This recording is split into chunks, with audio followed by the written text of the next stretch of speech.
In this video, we're going to take a quick look at the for loop and how this loop construct works. It's pretty simple.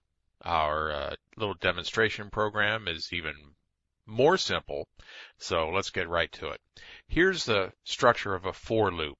Inside the parentheses of the for loop, the control section, we put everything that we ever need to know about this for loop.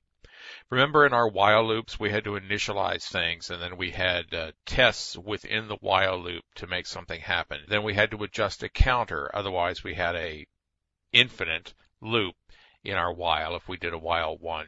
Well, all of that is being done right up here in the top of the for loop. We initialize the environment of this loop.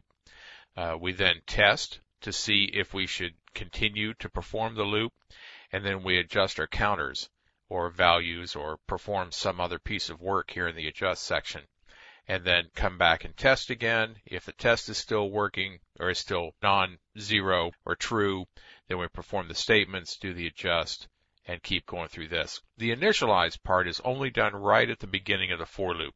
When we come into the processing, we hit the for, we do this initialization, test if our expression is true. If it is, we perform the statement, then we do the adjust, test, perform, and so on, until eventually the test fails.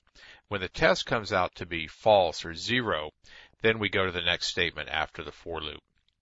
Now this is an infinite for loop down here. I just wanted to throw this in and show you because the items between the semicolons are optional, all of them.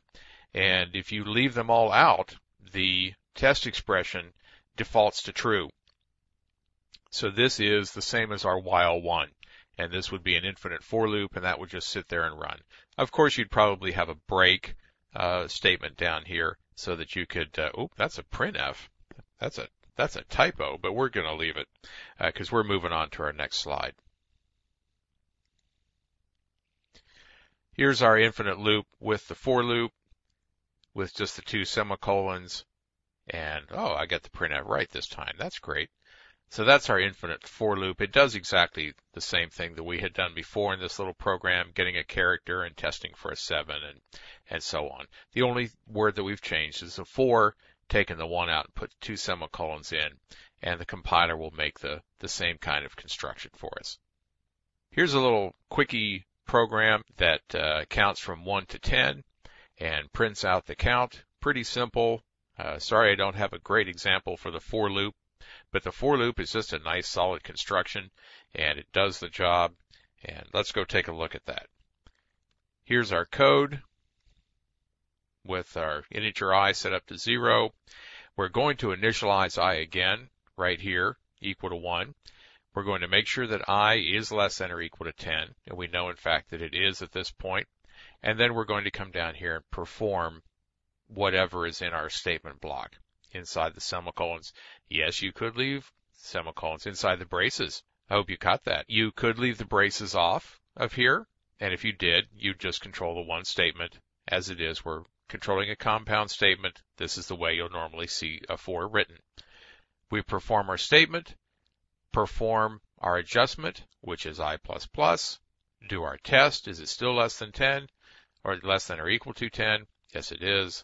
And we will keep running this loop out here. Let's go see it work. Compile it.